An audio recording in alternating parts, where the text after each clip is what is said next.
La CNGT, en fait, c'est un territoire engagé pour la nature. Donc on veut aujourd'hui, à travers le travail qu'on fait sur les mares, revaloriser, mettre en évidence les mares, la richesse de nos mares sur le territoire et surtout amener une réflexion sur en fait, l'apport des mares sur le territoire de nos grandes terres, régulièrement sur le bassin globalement.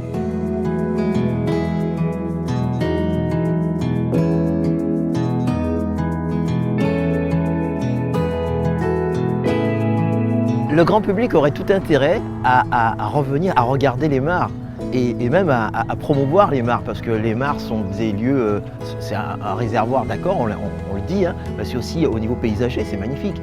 Moi je me rappelle les souvenirs d'enfants quand on jouait autour de la mare. Quand par exemple il pleuvait, nous effectivement notre père nous disait qu'il fallait rentrer dans la mare, on rentrait un moment pour se mettre à température et comme ça on ressortait, on n'était pas malade.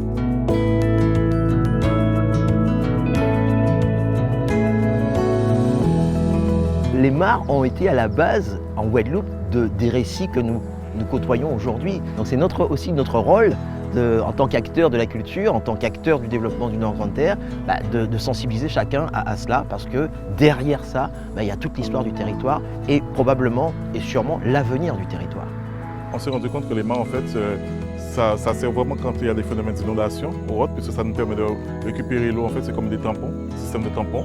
Et en fait, on sait que à travers les mares, il y a une riche biodiversité qu'on veut, à travers ces actions de mise en valeur des mares, mettre en exergue, mettre en évidence. La mare, pour moi, l'eau de la mare, c'est vraiment sont ces veines remplies de sang pour irriguer cette terre de bon sang. Donc, il est évident que ça nécessite une protection, ça nécessite une préservation, ça nécessite qu'on ait cette bienveillance vis-à-vis de cette bénédiction que nous avons en fait dans tout le Nord-Grande-Terre.